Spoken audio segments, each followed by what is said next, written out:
नमस्कार दोस्तों। आज हम आपको चंदन और रोहित का जंगल वाली कहानी सुनाएंगे, जो कहानी 9 प्लेनेट स्टोरी से प्रेरित है। जी हाँ दोस्तों, तो कुछ समय पहले की बात है। उसके गांव में काफ़ी बाढ़ आ गया था। उन लोगों को कुछ समझ में नहीं आ रहा था, तो चंदन और रोहित ने सोचा कि गांव के लिए कुछ करते हैं, और वो जंगल की ओर चल पड़ा। काफ़ी देर चलने के बाद अंधेरा हो चुका था। उन्हें काफ़ी डर लग रहा था। उन्हें आज लगा कि आज हमें जंगली जानवर अपना खाना बना लेंगे। तभी रोहित ने बोला, चंदन, उदास मत होना, हम कुछ न कुछ करके इस जंगल से ज़रूर निकलेंगे। तो रोहित ने बोला, ठीक है चंदन, मैं तुम्हारी भावनाओं को समझ सकता हूँ, लेकिन मुझे बहुत डर लग रही है। क्या करूँ? चारों तरफ अंधेरा है। हमारे पास न तो मोबाइल फ़ोन है, न ही टॉर्च है, न ही कोई लोग हैं। अब हम लोग पूरे रात कैसे सरवाइव करेंगे? तभी रोहित ने बोला, हम कुछ न कुछ तो करेंगे दोस्त, घबराना नहीं। और वो जंगल के चारों तरफ भटकने लगा। तभी वहाँ पे उसे एक सूखा पेड़ दिखा, और रोहित ने चंदन से कहा, तुम एक काम करो, ये सारी लकड़ियाँ को तोड़ लो और एक जगह पे इकट्ठा कर लो। और रोहित एक जगह से पत्थर लेके आता है और 2 पत्थर को घिस कर लकड़ी में आग लगा देता है। उससे पूरा उजाला हो जाता है और ठंड से राहत होने लगती है। उन्हें आज लगा कि यदि ये सूखा पेड़ नहीं मिलता तो उन दोनों की मौत हो जाती। रोहित और चंदन काफ़ी खुश थे। उन्हें काफ़ी भूख भी लग चुकी थी। तभी रोहित ने कहा कि तुम्हें कुछ पानी की आवाज़ सुनाई दे रही है? तभी चंदन ने कहा, हाँ, ये तो नदी लग रही है, मुझे भी लग रही है। चलो कुछ खाने का इंतज़ाम करते हैं। तभी रोहित और चंदन नदी के किनारे गया और वहाँ पे देखा कि नदी में बहुत सारे मछली थे। उन लोगों ने 3 से 4 मछली पकड़कर उसको उसी आग में पकाकर खाया और उसका भूख मिट गया। जैसे तैसे करके पूरी रात बिताई। जब चंदन की आँख खुली तो देखा कि सवेरा हो चुका था, सूर्य निकल चुका था। उसने रोहित को उठाया और वो दोनों भगवान को धन्यवाद दिया और अपने गांव की ओर चल पड़ा। गांव में चलते चलते उसे गांव का मुखिया और सरपंच मिला। उन दोनों, रोहित और चंदन ने मुखिया और सरपंच को पूरी रात की कहानी बताई, और उन्होंने कहा कि एक सूखा पेड़ हम लोगों को जान बचा दिया, तो सोचिए पेड़ का क्या महत्व है। तभी मुखिया और सरपंच ने कहा, तुम कहना क्या चाहते हो, ये बताओ। तभी रोहित और चंदन ने बोला कि एक्चुअली हम लोग रात में जब सरवाइव कर रहे थे जंगल में, तो हमें लगा कि हमारे गांव में इस बार बाढ़ आ चुकी है, और उसका मुख्य कारण है कि हमारे गांव में एक भी ट्री यानी कि पेड़ नहीं है। तो क्यों न हम एक मुहिम शुरू करते हैं, जिसके तहत हर घर एक पेड़ लगाएंगे। तो मुखिया और सरपंच ने कहा, तुम्हारा सोच तो बहुत ही अच्छा है, लेकिन इसके लिए काफ़ी पैसे लगेंगे। तो रोहित और चंदन ने कहा, आप चिंता मत कीजिए, हम लोग कुछ भी करके इस गांव को इस बाढ़ के संकट से बचा देंगे। तभी सरपंच ने कहा, मुखिया जी, आपको तो पता है ना, सरकार का एक स्कीम चल रहा है, जिसके तहत हम अपने गांव को नॉमिनेट करेंगे तो सरकार हमें 10,000 पौधे देंगे, और हर घर को एक पौधे नॉमिनेट करेंगे, और उनको 5 साल तक देखभाल करना है।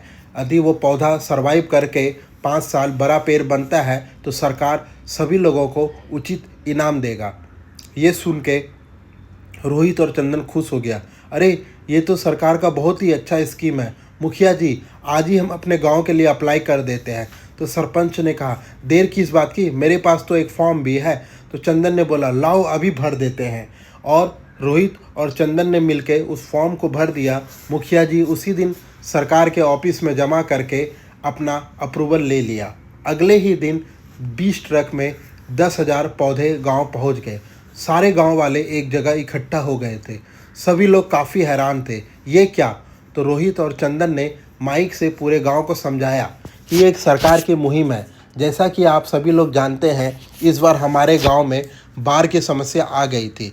इस बाढ़ से निपटारा के लिए हम लोगों ने सरकार की मदद से उनके स्कीम के तहत 10,000 पौधे लगाए हैं।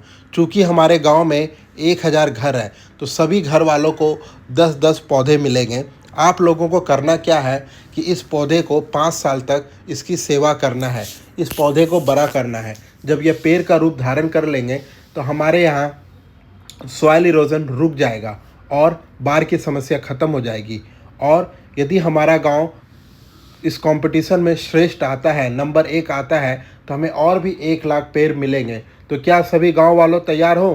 तभी उधर गांव की तरफ से एक ने बोला, बिल्कुल तैयार है बेटा, तुम बहुत सही काम कर रहे हो, मैं इस काम में तुम्हारी सराहना करता हूँ। तभी रोहित और चंदन ने कहा, चलो चलो सब लोग एक एक पेड़ पौधे उठाते जाओ। और 10 मिनट में सभी गांव वाले ने अपने अपने घर पे पौधे लगा दिए। साल दर साल बीतता गया, आखिरकार 5 साल बीत गया और सरकार ने अब निश्चय किया कि सभी गांव में सर्वे होगा। और रोहित और चंदन के गांव में भी सर्वे होने लगा। और रोहित और चंदन ने सभी गांव वालों को बोला, अपने अपने पौधे और पेड़ अच्छे से दिखाना, पॉइंट में कोई कमी नहीं रहनी चाहिए। सरकार के जितने भी कर्मचारी थे उसने सभी गांव का सर्वे बिल्कुल 7 दिन में कर दिया। रिजल्ट की घड़ी नज़दीक आ रही थी, शाम के 5 बज गए थे। सभी लोगों ने अपना रेडियो शुरू किया। तभी अनाउंस होता है, सरकार के तरफ से आप सभी का स्वागत है। आप लोगों को मैं बताना चाहता हूँ कि पेड़ पौधे कंपटीशन का रिजल्ट आ चुका है। तो तीसरे पायदान पे है मंगलपुर गांव, दूसरे पायदान पे है चुंगलपुर गांव और पहले पायदान पे है हिम्मतनगर। तभी सारे गांव वाले गूंज उठे। रोहित ने चंदन को बोला, चंदन हमारा गांव जीत गया, हिम्मतनगर जीत गया, ये। सभी गांव वाले खुश हो गए और सरकार ने निश्चय किया कि जैसा कि हमने पहले बोला था, सभी लोगों को 10-10 पेड़ और मिलेंगे और पूरे गांव वालों को 10,000 करोड़ फंड मिलेंगे, जिससे आपके गांव को स्मार्ट सिटी बनाया जाएगा। तभी मुखिया और सरपंच ने कहा, गांव वालों, तुम्हें प्रशंसा करनी है तो इस 2 व्यक्ति का करो, रोहित और चंदन। ये उस दिन उस जंगल में नहीं फंसता तो आज तुम्हारा गांव निखरता नहीं। तो गांव वाले ने कहा, रोहित और चंदन भाई जिंदाबाद जिंदाबाद जिंदाबाद जिंदाबाद। तभी मुखिया ने कहा, हम यहाँ एक विद्यालय खोलने जा रहे हैं, उसका नाम रहेगा रोहित विद्यालय। तभी एक गांव वाले ने कहा, हम लोग यहाँ एक अस्पताल भी खोलेंगे, उसका नाम रहेगा चंदन अस्पताल। तो इससे रोहित और चंदन काफ़ी खुश हो गया और उन्होंने प्रतिज्ञा ली कि इसी तरह हम अगले 10 साल में कम से कम 10 गाँव को पेड़ पौधों से भर देंगे ताकि कहीं भी बाढ़ की समस्या न आए।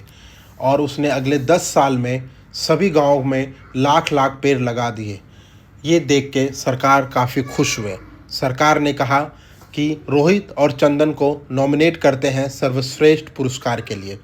इससे हिम्मतनगर गांव पूरे दुनिया के मैप में आ गया और आज हिम्मतनगर गांव रोहित और चंदन के नाम से जाना जाता है और हिम्मतनगर का अब दूसरा नाम रोहित और चंदन भी है। तो दोस्तों, आपने इस कहानी में क्या सीखा? मैंने तो यही सीखा कि एक पल भी आपके जीवन में बदलाव ला सकते हैं।